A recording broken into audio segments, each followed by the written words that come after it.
Hello students, welcome to chemical science.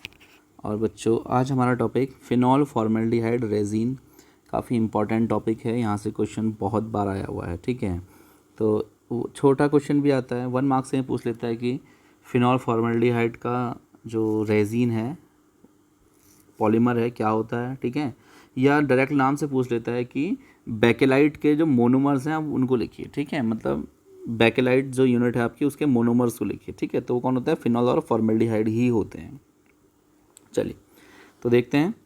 देखिए, phenol formaldehyde polymer are polymers formed by the interaction of phenol or a mixture of phenol and formaldehyde, ठीक है। Important बात, phenol and formaldehyde. The two important types of reactions are involved between the phenol and formaldehyde during the formation of phenol formaldehyde resins। देखिए, तो इसमें दो important reaction है। First, two components react with each other in the presence of acid और base, ठीक है, to introduce the methylol group in the ortho and para position, ठीक है। देखिए, इस रिएक्शन को समझने की कोशिश करिए। ये रहा आपका बच्चों फिनॉल, दिस इज फिनॉल, ठीक है। ये आपका फिनॉल है और दूसरा क्या है आपका? फॉर्मेल्डिहाइड, ठीक है। इसीलिए इसको फिनॉल फॉर्मेल्डिहाइड रेजिन बोलते हैं, ठीक है। फिनॉल और फॉर्मेल्डिहाइड, ठीक है। फिनॉल फॉर्मेल्डिहाइड, एसिड और बेस कुछ भी ले सकते हैं आप दोनों में से। दोनों की किसी की भी प्रेजेंस में आप जब इसका रिएक्शन कराएंगे ना, तो क्या बन जाता है? देखो, ऑर्थो मिथाइल ऑल फिनॉल, ठीक है। फिनॉल के ही आपके ऑर्थो पोजीशन में CH2OH ग्रुप आ जाता है, ठीक है। और यहाँ पैरा में दोनों ही प्रोडक्ट बनते हैं, एक ऑर्थो प्रोडक्ट भी बनता है और पैरा प्रोडक्ट भी बनता है, ठीक है। Then both products are more reactive towards formaldehyde and rapid undergoes further substitution and form di and tri methylol, ठीक है। रिएक्टिविटी इसकी बहुत ज़्यादा है, फर्दर रिएक्ट करेगा आपका फॉर्मेल्डिहाइड से।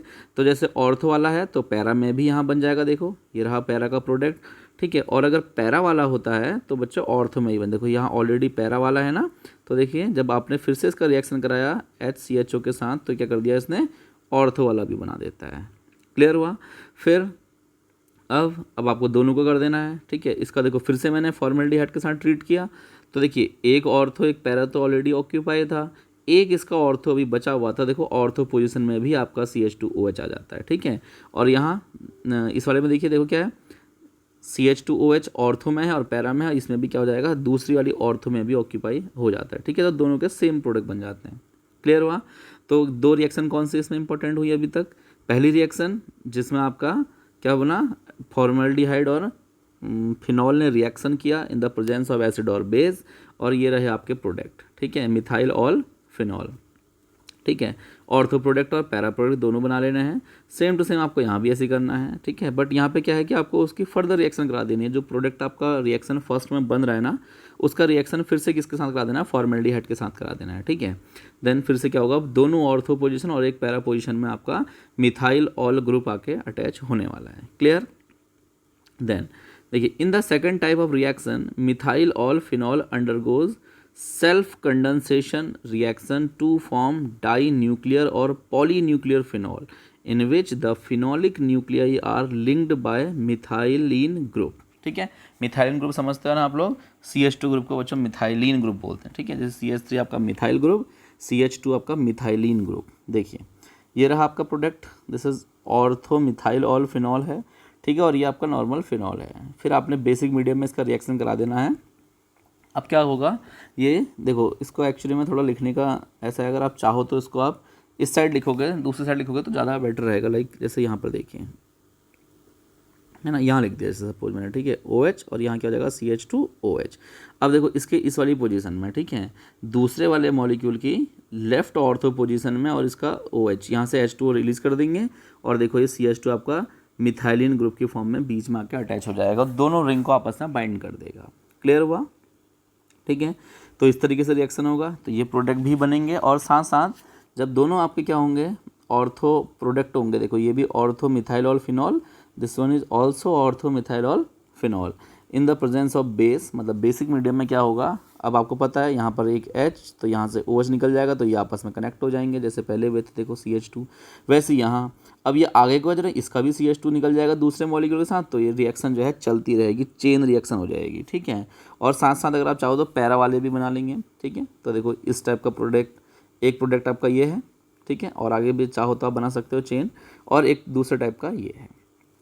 क्लियर? तो ये रहे। अब बच्चों आपका सबसे इंपॉर्टेंट पार्ट आता है इसका बेकेलाइट, ठीक है। अब बेकेलाइट क्या होता है देखिए, bakelite resol resin are prepared by the interaction of phenol with excess of formaldehyde, ठीक है, phenol with excess of formaldehyde. In the process, in this process the phenol and formaldehydes are heated in the presence of alkali Na2CO3 sodium carbonate, ठीक है। ये रहा देखिए, तो सीधे सीधे आपको प्रोडक्ट बना देना है, तो जो भी था आपको क्या करना है, रिएक्शन कंप्लीट नहीं दिखानी बच्चों, ठीक है। जो आपने इससे पहले रिएक्शन प्रोडक्ट बनाया था उससे सीधा आगे एरो लगा के से लिख सकते हो, इसमें डाले हमने Na2CO3, ठीक है। तो क्या हुआ देखो, ये तो आपको दिख ही रहा था वहाँ पे, ऐसे ऐसे तो अटैच हो ही रहे थे देखो आगे को, है ना। और साथ साथ ही क्या होता है इसके ऑर्थो पोजीशन में भी आकर के अटैच हो जाता है, देखो ऑर्थो पोजीशन में आके नीचे एक और बेंजीन रिंग आकर अटैच हो गई है। क्लियर हुआ? तो ऐसे करके एक 3 डायमेंशनली नेटवर्क बना लेता है बच्चों, ठीक है। क्या बना लेता है? 3 डायमेंशनली नेटवर्क, मतलब अपर लोअर, ठीक है, टॉप बॉटम, हर जगह क्या होंगे ऐसे करके चेंज है चलती रहेगी, तो एक पूरा 3D नेटवर्क बना लेता है। इसी को हम लोग क्या बोलते हैं, बेकेलाइट, ठीक है। तो क्वेश्चन बहुत बार आया, बेकेलाइट कैसे बनता है, बेकेलाइट क्या होता है, बेकेलाइट के मोनोमर्स कौन होते हैं, सबसे इंपॉर्टेंट पार्ट, बेकेलाइट के मोनोमर्स कौन होते हैं, ठीक है। और एक और इम्पॉर्टेंट बात, इसके यूजेस क्या होते हैं, ठीक है। तो यूजेस आपने देखे होंगे, जो आपके इलेक्ट्रिक स्विचेस जो होते हैं, है ना, और जो खाना बर्तन होते हैं ना, खाना बनाने वाले कुकर, उसके जो हैंडल्स होते हैं, ठीक है, वो इसी के बनाए जाते हैं। क्लियर हुआ? अब इसके यूजेस में देखते हैं। देन एक कंपाउंड और आता है, बच्चों से बोलते हैं नोवोलैक, ठीक है, नोवोलैक। तो नोवोलैक ये तो एग्जाम में कम आता है, ज़्यादातर बेकेलाइट ही आता है, बट क्या पता कभी आ जाए, ऐसा नहीं कि नहीं आएगा, ठीक है। Novolac resin are prepared by heating excess of phenol with formaldehyde in the presence of acid catalyst. देखो बेकेलाइट जब आपने बनाया था वहाँ पे बेस कैटालाइज लिया था, और यहाँ पे हमने नोवोलैक में क्या करा, एसिड कैटालाइज ले लिया। कौन है वो कैटालाइज? HCl और H2SO4। This leads to the formation of linear polymer. देखो जो बेसिक मीडियम में जो बेकेलाइट बना था वो एक 3D पॉलीमर था, है ना। मैंने बताया था ना आपको 3D पॉलीमर, ऊपर नीचे हर जगह उसमें वो मॉलिक्यूल चिपकते जा रहे थे, है ना, कब बड़ा सा नेटवर्क बना रहे थे। बट नोवोलैक के केस में ऐसा नहीं होता, रिएक्टेंट आपके बिल्कुल सेम है, मतलब मोनोमर आपके बिल्कुल सेम है, फिनॉल और एक्सेस ऑफ फिनॉल और फॉर्मेल्डिहाइड। बट वहाँ पे क्या था, आपका बेसिक मीडियम था, यहाँ पे आपका एसिडिक मीडियम रहता है। और बेसिक मीडियम में क्या होता है, 3D नेटवर्क बनता है, और इसमें 2D मतलब लीनियर मॉलिक्यूल बनता है, ठीक है। ये देखो ऐसे सीधे लीनियर चेन चलती रहेगी, ठीक है। ऐसे करके यहाँ से आप चाहो तो उसको फर्दर ऐसे करके आगे को और अटैच कर सकते हो, लाइक। क्लियर हुआ, है ना। देन अब देखिए, phenol formaldehyde resins have a wide range of application. They are used in manufacturing radio cabinets, camera cases, telephone parts etcetera. Their solution are used for lamination of paper, wood and fabrics, ठीक है। Paper, wood and fabrics को इसका जो solution है उसको laminate करने का काम आ जाता है, ठीक है। तो इसके ज़्यादा important radio cabinet, cameras cases और टेलीफोन के पार्ट्स, और चाहो तो आप इसमें इलेक्ट्रिकल स्विचेस वगैरह भी ऐड कर सकते हो। क्लियर है? तो ये रहा बच्चों आपका बेकेलाइट, ठीक है। इंपॉर्टेंट टॉपिक है, पहले भी कई बार एग्जाम में पूछा गया है। और चलिए फिर इसको वहीं ख़त्म करते हैं, इसके बाद कुछ टॉपिक और बचे हैं इस लेक्चर के, इस चैप्टर के, सॉरी, तो उनके साथ मिलते हैं फिर। तब तक के लिए गुड बाय।